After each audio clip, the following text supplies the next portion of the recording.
A continuación, la corrupción.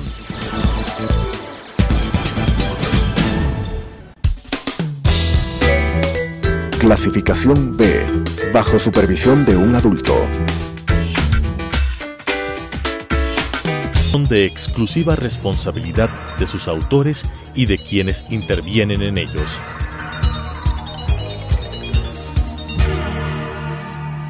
Telesucesos, Canal 29, UHF presenta La Corrupción.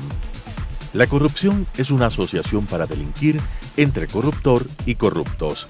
¿Podemos seguir siendo complacientes frente a este flagelo? Con la conducción de Freddy Bravo. La corrupción. ¿Qué tal, amigos? Qué gusto estar con ustedes. Perdonen por favor la insistencia. Ustedes nos merecen el mayor de los respetos. La insistencia, digo, en el uso de la mascarilla, en el distanciamiento, en cumplir con todas las reglas. Es un asunto de salud, desde luego, pero es un asunto de la vida. Sí, ciertamente que la vacuna nos protege para no llegar al extremo casi irreversible que llegó mucha gente. Muchos no pudieron salvarse. Otros se salvaron y tienen secuelas.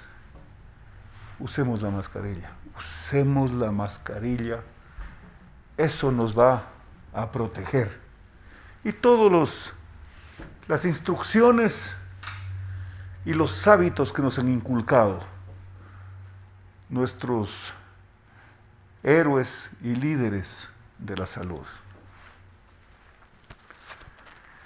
No puede haber un fin de semana o fin de semana seguido tan extraordinario para el Ecuador, tan lleno de júbilo y de emoción, al ver a nuestros deportistas, a Richard Carapaz, a doña Denis Dajones y a Tamara Salazar. Medalla de oro Carapaz, Dajones, perdón, para Carapaz, Dajones medalla de oro y doña Tamara Salazar medalla de plata.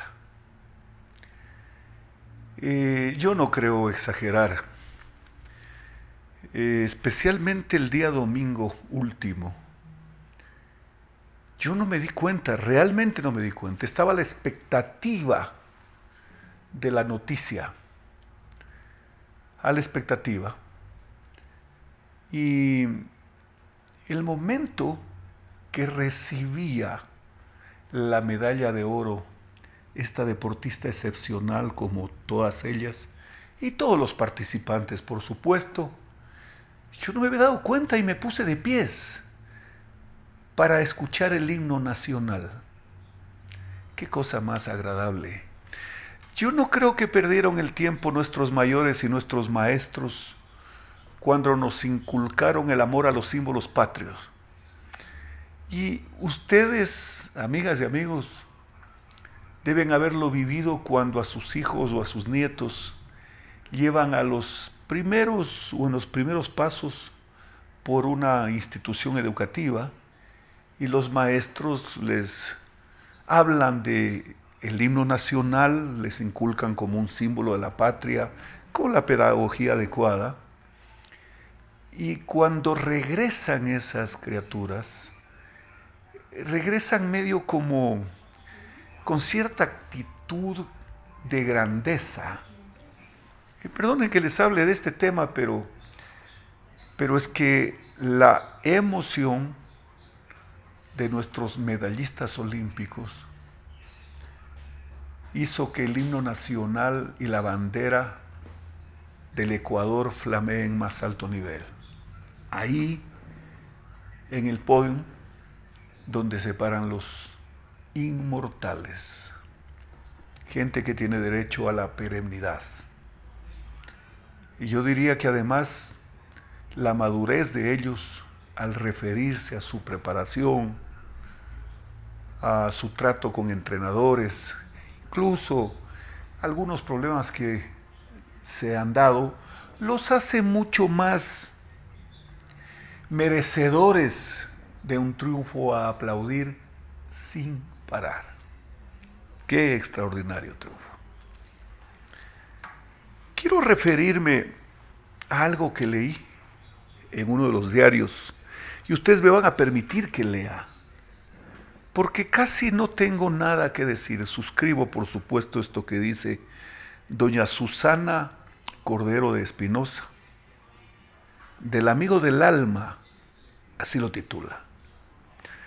¿Cómo no hablar del amigo sabio y bueno, hoy en desgracia, a quien conocí en mis pininos políticos, que quedaron en ese hace años? A pesar de haber estado en la Universidad Católica, primero como alumna, luego como profesora, nunca había contado con un grupo de gente políticamente tan sabia. Esto es textual lo que estoy leyendo. No, aquí no hay una coma que me atreva a introducir. Nunca había, continúo, nunca había, contado con un grupo de gente políticamente tan sabia. Estudiosos todos, que se nutrían del raro ejercicio de pensar a fondo. Qué bonita frase. Raro ejercicio de pensar a fondo. Esto debería ser un dogma. Muy, muy linda frase, me encantó. Sí, pues seguramente voy a tener que usarla en más de una vez, por supuesto, dando el crédito a la persona que la pensó. Tan abiertos como seres humanos, que luego de años de ilusión, de cambios políticos en el Ecuador, que durante tanto tiempo se pensó que solo se vendría del mundo comunista, previeron, sin nostalgia, el acabose del comunismo en el 89. Cuando los países del Pacto de Varsovia pudieron decidir independientemente su futuro, cuando Walesa asumió el poder en Polonia y miles de personas ansiosas de otra vida, de libertad y de claridad, hartas de vigilancia, de no poder leer a los autores que amaban, de apenas poder viajar hacia Occidente, comenzaron a moverse. La caída del muro de Berlín fue el definitivo milagro, derruido ese símbolo del telón de acero. Premio Príncipe de Asturias en 1997 es elegido presidente de Checoslovaquia y la sublevación popular acaba en Rumanía con la dictadura de Ceausescu y su esposa Elena ejecutados el día de la Navidad de ese mismo año. Evoco sus muestras de afecto y amistad, nuestras charlas y préstamos de libros, de poesía, de Borges, Kagaji y otros. Perdón por el error. Lugar siempre el mismo, puerto, terreno.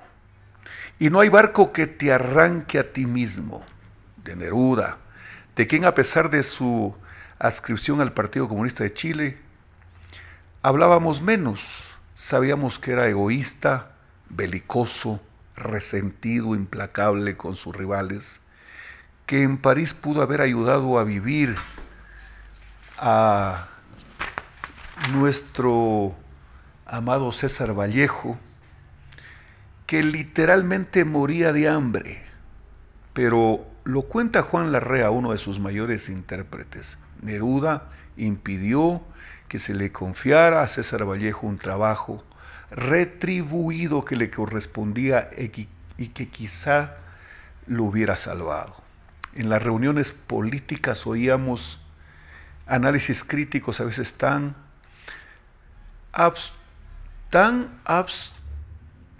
abstrusos que resultaban difíciles de entender, trufados de historia, antropología, filosofía, sociología, en fin.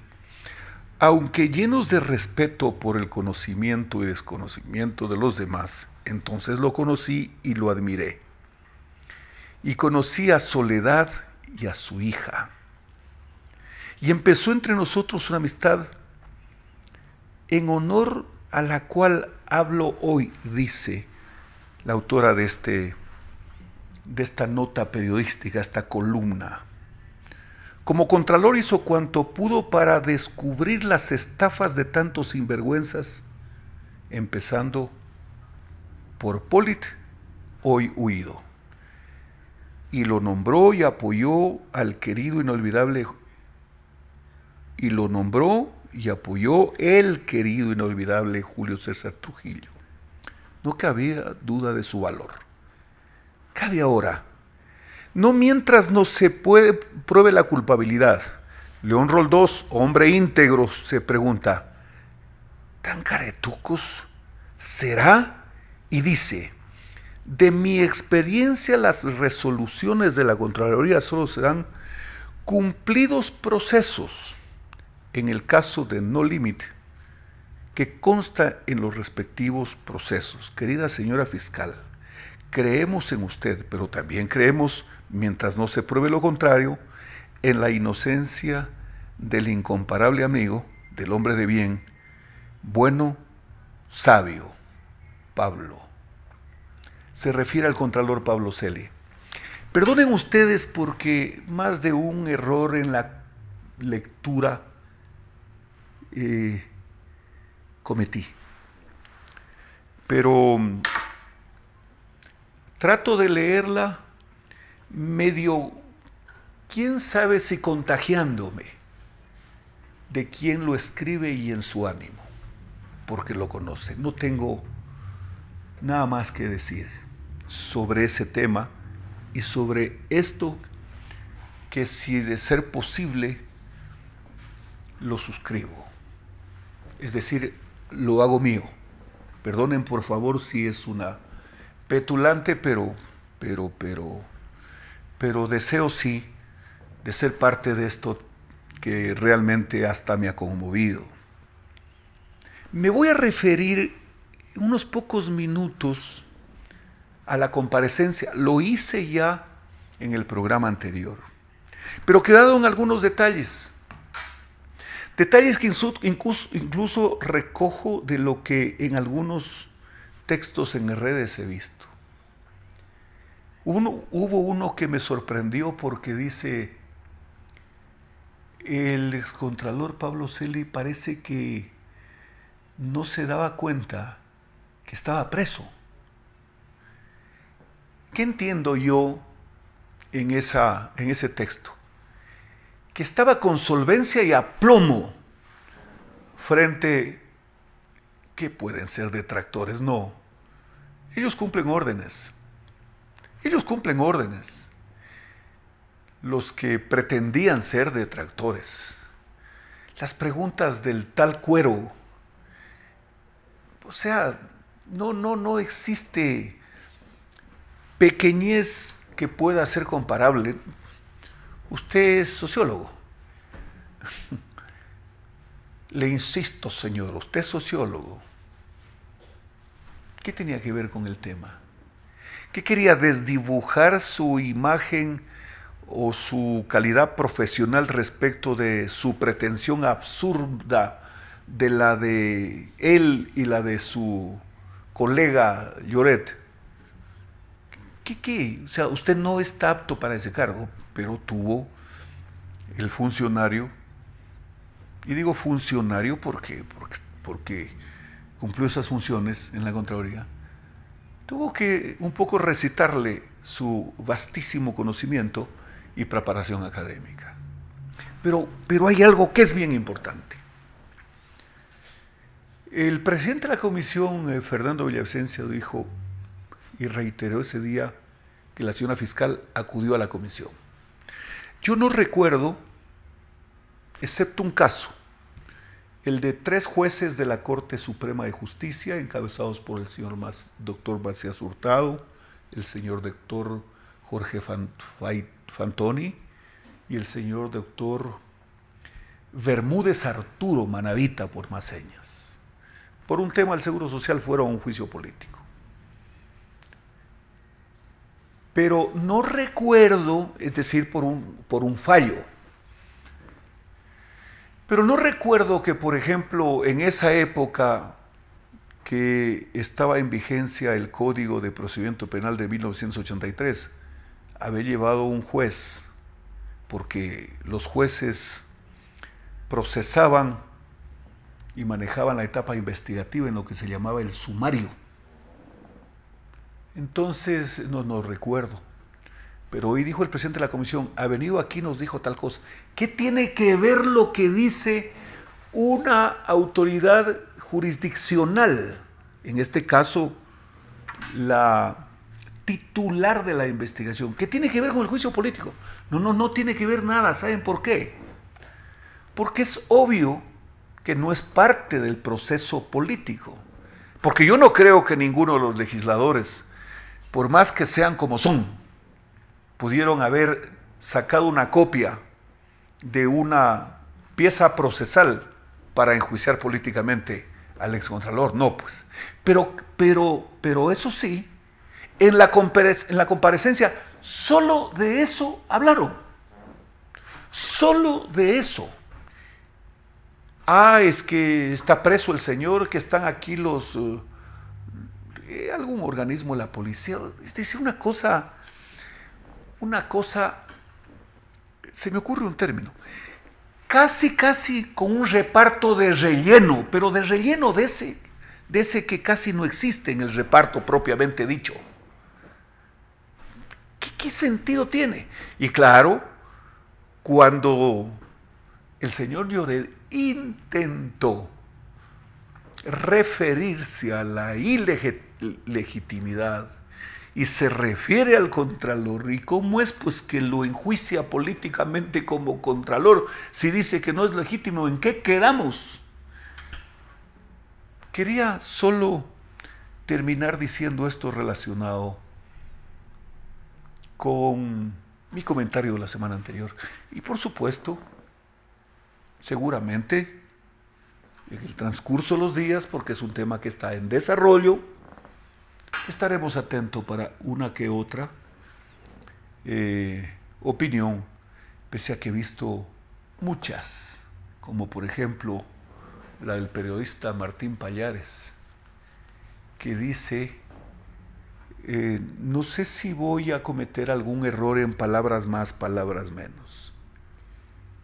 Si algo faltaba por identificar es la pretensión del correísmo del desquite contra el contralor, porque hurgó, y no sé de dónde nomás sacó, todas las cosas que suenan y parecen a milagros de escondite. Y por supuesto hay muchas más. Veo por ahí en un portal que habla de una investigación y se refiere a un proceso administrativo de la Contraloría. Ya pues, tampoco es así. Y lo que está este momento en procesos y que se conoce, no es que los iniciaron hace un mes, ni 2, ni 3, ni 4. Todo eso es parte muy importante, porque finalmente el ciudadano que escucha, el ciudadano que lee, que se entera, hace su propio análisis y saca su propia conclusión. Quiero referirme a otro tema. Veo en los noticieros, en titulares, en redes sociales, escucho en radio, que dice, Quito tiene 2 alcaldes. No, señor, a ver, vamos por partes. Quito no tiene 2 alcaldes y jamás puede tener 2 alcaldes. Quito tiene un solo alcalde. Pero vienen algunas reflexiones obligadas que yo quiero compartirlas con ustedes.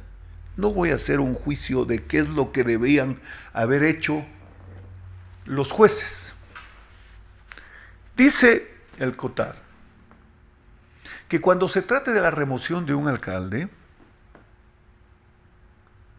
habrá que llegar al Tribunal Contencioso Electoral, es decir, al órgano jurisdiccional de la función electoral, porque el CNE y las delegaciones provinciales y las juntas electorales en épocas electorales llevan adelante procesos administrativos. definitivos. Bueno, yo quisiera hacer un poquito de esfuerzo. Seguramente los señores de Montecristi, cuando hablaron del Tribunal Contencioso Electoral, que no existía porque terminaba el tema electoral en el Tribunal Supremo Electoral, seguramente pensaron que hay que separar la justicia electoral, los procesos electorales, de la justicia común.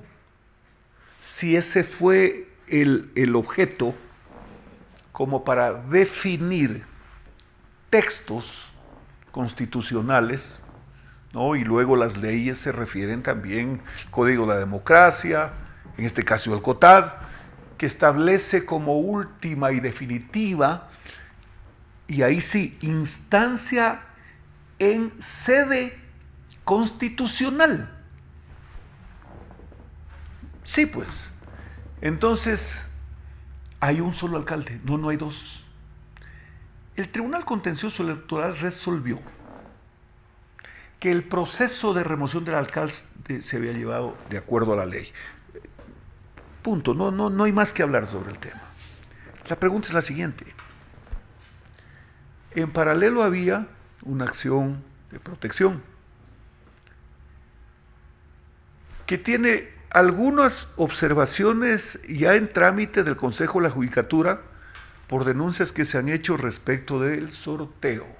Si el sorteo que antecede a que un juez aboque conocimiento de una causa tiene vicios, dicen ustedes, los juristas, de que ese proceso es nulo.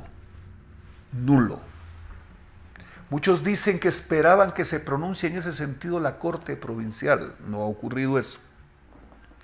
Acepta, incluso en la lectura de los juristas, me voy a apoyar en los juristas, que la Corte excede la petición. Pero ese es un asunto que seguramente va a tener una dirimencia de la Corte Constitucional. Lo que quiero decir es, ¿qué pasa con el Tribunal Contencioso Electoral? Que no han dicho sus integrantes, debería ser su presidente, defendiendo el fallo institucional, pero no han dicho un término. Un término. ¿Qué hace un juez cuando ha terminado un proceso? Hay una acción de cumplimiento, pues. Hay una acción de cumplimiento.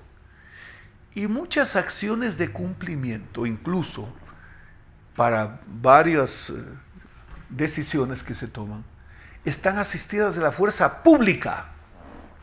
A ver, aquí hay una decisión de última instancia.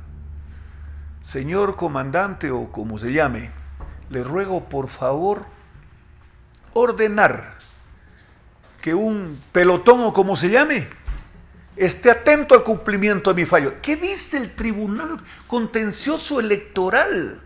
¿Qué dicen sus integrantes? ¿Por qué no se pronuncian? Yo resolví y allá ustedes. No es así, pues. Es que esa actitud deja un poco medio así en el aire eso de que hay dos alcaldes. No, pues no hay dos alcaldes. Eso no cabe ni para una tira cómica. Hay un solo alcalde.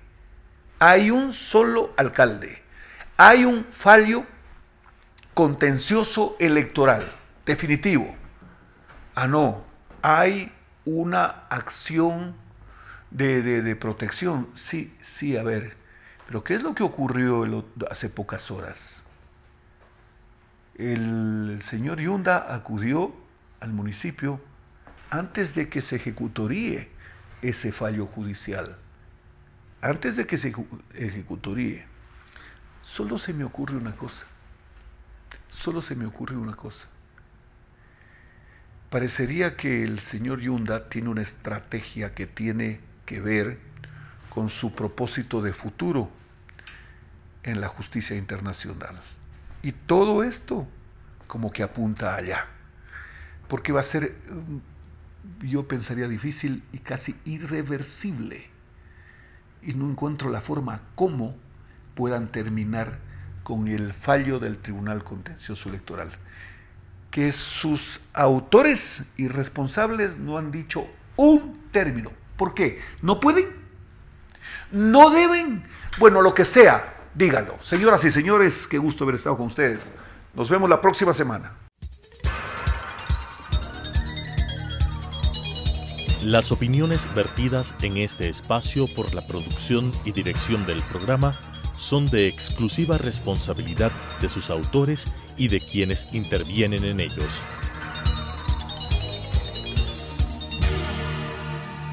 Telesucesos Canal 29 UHF presentó La Corrupción. La corrupción es una asociación para delinquir entre corruptor y corruptos. ¿Podemos seguir siendo complacientes frente a este flagelo? Con la conducción de Freddy Bravo. La Corrupción.